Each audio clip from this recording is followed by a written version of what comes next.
In the quiet hours before dawn, a young woman vanished from the place she should have been safest, her own home. There were no signs of a struggle, no obvious clues, just an eerie absence that would soon unravel into one of the most shocking crimes the community had ever seen. Eve Carson was born on November 19, 1985, in Athens, Georgia. From an early age, she stood out as remarkably disciplined and driven. Throughout high school, she balanced an extraordinary number of commitments: vice president of the student council, volunteer work at a nursing home and a shelter for abused teenagers, service as a congressional page, and even assisting in a stem cell research lab, all while maintaining top academic performance. After graduating with honors, Eve enrolled at the University of North Carolina, where she pursued a demanding double major in political science and biology. Her academic excellence earned her a prestigious scholarship, and it wasn't long before she became a prominent figure on campus. She took on leadership roles in multiple student organizations, continued her volunteer work, and even taught science at a local elementary school. Eve's dedication extended far beyond campus.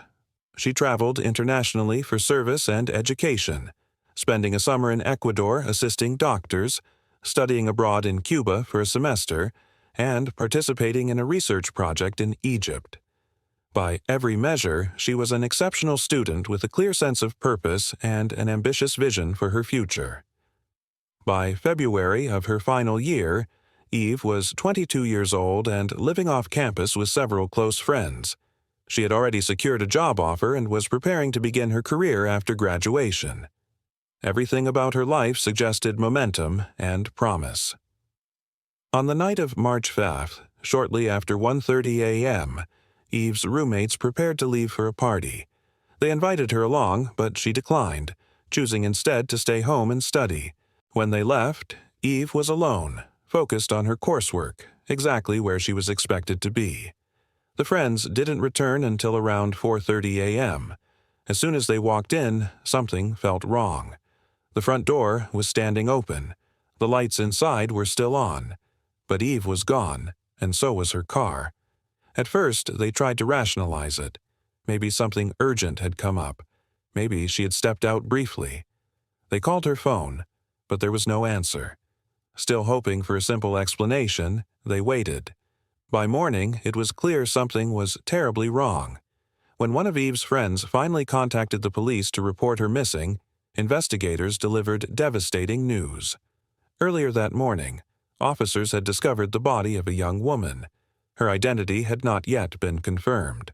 The friend was shown a photograph. She immediately knew it was Eve. The discovery sent shockwaves through everyone who knew her. Investigators soon confirmed that the body had been found around 5 a.m., barely hours after Eve was last seen alive. A woman living roughly a mile from Eve's home had called police after being jolted awake by the sound of gunshots, followed by a scream that cut through the early morning silence. Officers rushed to the area and found a young woman lying on the ground. She carried no identification, no phone, nothing that could immediately reveal who she was. What was clear was that she had been shot multiple times. Once Eve's identity was confirmed, detectives moved quickly. They interviewed her roommates and began reconstructing the final hours of her life. The timeline raised troubling questions. Eve had been studying at home around 1:30 a.m. Her computer activity later showed she remained there until approximately 3:30 a.m. Yet by 5 a.m., she was dead, found a mile away from her house. Somewhere in that narrow window, everything had gone wrong. Her missing car became a central focus. Investigators suspected robbery almost immediately. That theory strengthened when a search of Eve's bedroom revealed her wallet and credit cards were gone. None of these items were found near her body. A medical examination confirmed there were no signs of sexual assault, allowing detectives to rule out one potential motive. Police analyzed Eve's phone records next. The last signal from her phone had pinged a tower near a highway outside the city. The phone itself was never recovered, leading investigators to believe it had been deliberately discarded, possibly in a wooded area. Then came the first major break. Eve's car was located abandoned just a few miles from her home. It was quickly secured and sent for forensic processing, where technicians searched for fingerprints, DNA, and any trace that might point to whoever had been inside. At the same time, detectives examined Eve's laptop more closely. The discovery that it had been in use until around 3:30 a.m. confirmed that she had stayed home long after her roommates left.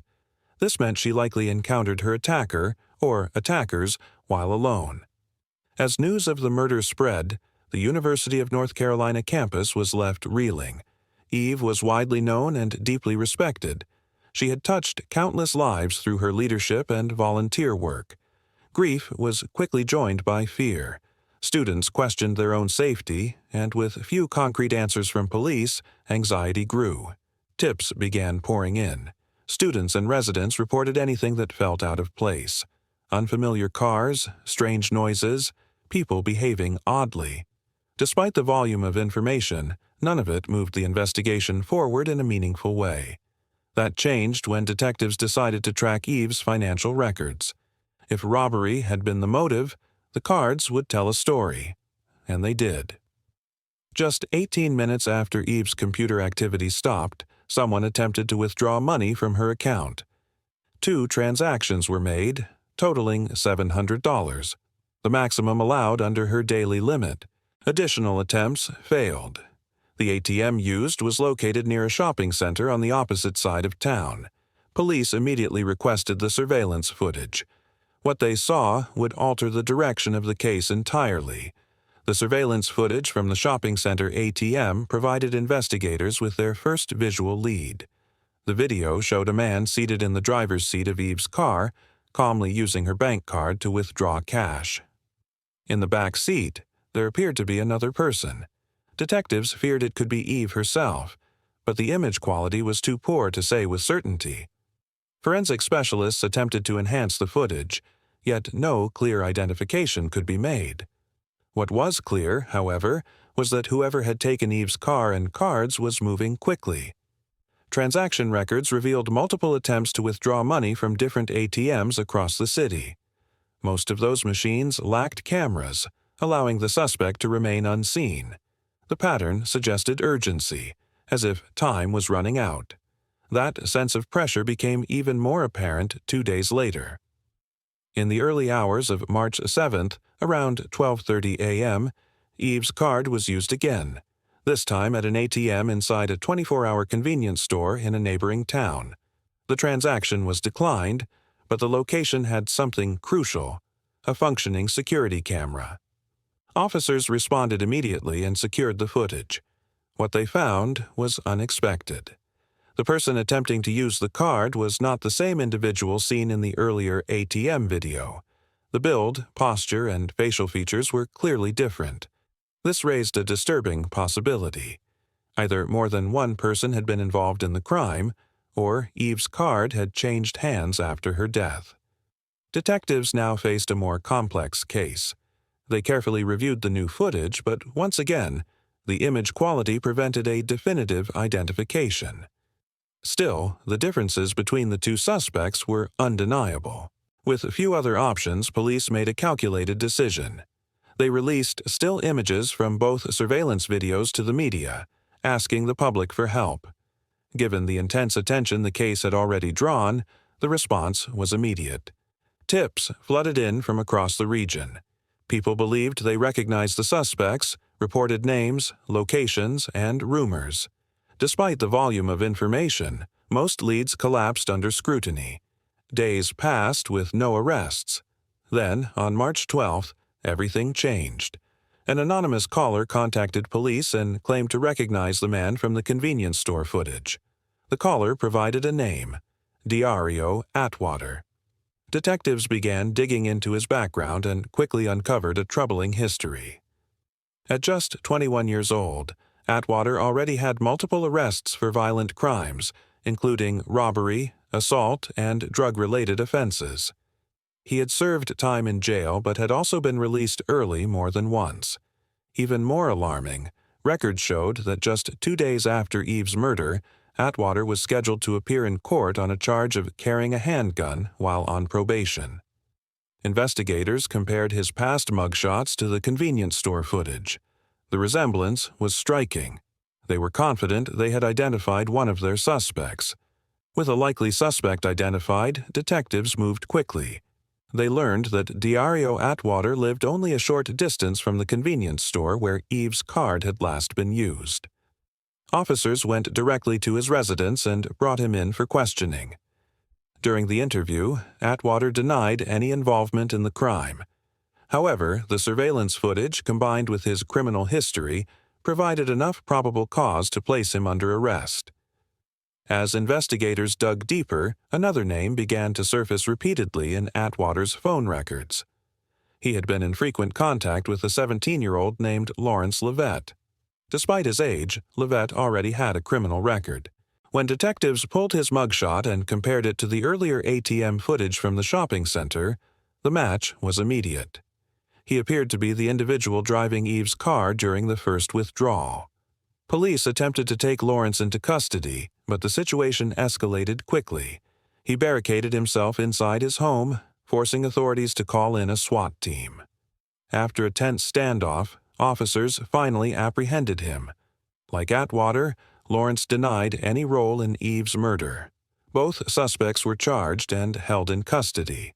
Neither was willing to cooperate, leaving prosecutors to build their case piece by piece. Cell phone data soon became a critical component of the investigation. Records showed that on the night Eve was killed, both suspects' phones connected to cell towers near her neighborhood, despite the fact that neither lived in that area. This supported the theory that the crime was not personal, but opportunistic. Detectives believed the two men had been driving around late at night looking for someone to rob. Eve, alone and visible inside her home, may have been chosen at random. Evidence suggested she was forced into her own car and driven across town as the suspects attempted to drain her bank account. After reaching the daily withdrawal limit of $700, investigators believe the men took Eve to a remote, wooded area on the outskirts of the city. There, she was shot multiple times and left behind. Given the brutality of the crime, prosecutors announced they would seek the death penalty against Dario Atwater. Lawrence's case was legally different. As a minor, the maximum sentence he faced was life imprisonment. Recognizing the challenges of securing convictions without direct cooperation, prosecutors made a strategic move. They offered Atwater a plea deal. Plead guilty, testify truthfully, and the death penalty would be taken off the table. Atwater accepted. What he revealed would finally explain what happened in the hours Eve vanished. In his confession, Dario Atwater admitted that the plan that night was simple: find someone vulnerable, rob them, and make fast money. According to him, it was Lawrence Levet who first suggested heading toward the university area, believing students would be easier targets. As they drove through residential streets near campus, they noticed a light on inside a house and saw Eve through a window. She appeared to be alone. That was when they decided to act. Armed with their guns, they approached the house and forced their way inside. Eve was caught completely off guard. They threatened her and ordered her into her own car. Atwater later claimed there was no initial plan to kill her. The goal, he said, was to take her money and leave her somewhere afterward. They drove from ATM to ATM across the city, pressuring Eve to hand over her card and PIN. At each stop, she complied, hoping cooperation would save her life. During the drive, Eve repeatedly begged them to let her go. She promised she would never report them, saying she only wanted to return home. But as the night went on, the situation changed. Atwater stated that neither he nor Lawrence made any effort to hide their faces. Eve had seen them clearly, heard their voices, and spent hours in close proximity to them. According to his confession, that realization led to a grim decision. They believed letting her live was too risky. After the final failed ATM attempt, they drove to a quiet, isolated street away from traffic and witnesses. There, Atwater said, both he and Lawrence shot Eve multiple times using two separate guns. She was left where she fell. Atwater also disclosed one of the most haunting details of the case. Just moments before she was killed, Eve asked them to pray with her. She spoke calmly, asking for mercy. Instead of responding, they pulled the triggers. Following his confession, prosecutors moved forward quickly. Atwater formally pleaded guilty, sparing himself the death penalty. In return, he agreed to testify truthfully against Lawrence Leavitt and accept a life sentence. In April 2010, nearly 2 years after the murder, Atwater was sentenced to life in prison, along with an additional 30 years. In court, he turned to Eve's parents, apologized for what he had done, and acknowledged that he deserved his punishment. Lawrence, however, refused to accept a plea deal. His case was far from over. Lawrence Leavitt chose to take his chances in court. His trial began in December 2011, more than 3 years after Eve's murder. Prosecutors relied heavily on Atwater's detailed confession, the ATM surveillance footage, cell phone data, and forensic evidence tying Lawrence to Eve's car. The defense attempted to distance Lawrence from the killing itself, arguing that Atwater was the dominant actor and that Lawrence's involvement had been overstated. The jury was unconvinced. After hearing the evidence, Lawrence was found guilty and sentenced to life in prison. For Eve's family and friends, the verdict brought a measure of closure, but it did not end the legal proceedings. 2 years later, in 2013, the State Court of Appeals revisited the case.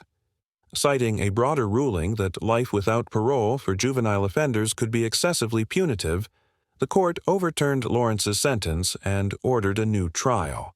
The decision reopened old wounds. During the second trial, Lawrence adopted a different tone. He spoke more openly in court, insisting that he was not the monster the public believed him to be. He argued that everyone makes mistakes and suggested that his youth at the time of the crime should matter. Despite these statements, many observers noted a lack of genuine remorse. Once again, the evidence told a consistent story. The judge ultimately sentenced Lawrence to life in prison for a second time. While the legal process had been long and emotionally exhausting, the outcome reaffirmed the court's view of his responsibility in Eve's death. There was another troubling layer to Lawrence's history. Investigators revealed that he had once been a suspect in a separate case months before Eve's murder. In January 2008, a 29-year-old student had been killed during a home invasion. After that crime, money was withdrawn from the victim's bank account at multiple ATMs around the city, an unsettlingly similar pattern. However, authorities were never able to gather enough evidence to charge Lawrence, and the case was eventually dropped. Though unanswered questions remained, Eve Carson's case left a lasting impact far beyond the courtroom. Eve Carson's murder did not fade quietly into history. The case drew national attention and sparked intense discussion about violent crime, repeat offenders, and public safety. In the months that followed, lawmakers in North Carolina moved to address concerns raised by the tragedy. In February, state legislators passed new laws introducing harsher penalties and stricter procedures for crimes connected to gang activity. The legislation took effect on December 1st and applied to all offenses committed after that date. Many viewed the changes as a direct response to what had happened to Eve. At the University of North Carolina, her absence was deeply felt. To honor her life and legacy, a scholarship was established in her name, designed to support students who shared her commitment to service and leadership. A memorial garden was also created on campus, offering a quiet place for reflection and remembrance.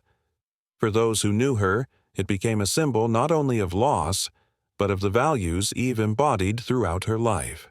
Her influence extended in unexpected ways. In February 2009, one of Eve's close friends appeared as a finalist on the television show American Idol. During his performance, he spoke publicly about Eve, explaining that her death had pushed him to take a risk he had long avoided. He said that without her encouragement and example, he might never have found the courage to pursue his dream. Years later, the details of the case remain disturbing. A young woman with extraordinary potential was taken at random, not because of who she was, but because she happened to be alone at the wrong moment. The calculated nature of the crime, the slow unraveling of the truth, and the lasting consequences continue to resonate. Eve Carson was more than a victim in a criminal case. She was a daughter, a friend, a leader, and a person driven by purpose and compassion. While the men responsible will spend their lives in prison, her legacy lives on, in the lives she touched, the changes inspired by her story, and the memory preserved by those who refuse to let her be forgotten. If you found this case compelling, remember to support the channel and stay informed. New stories are shared regularly.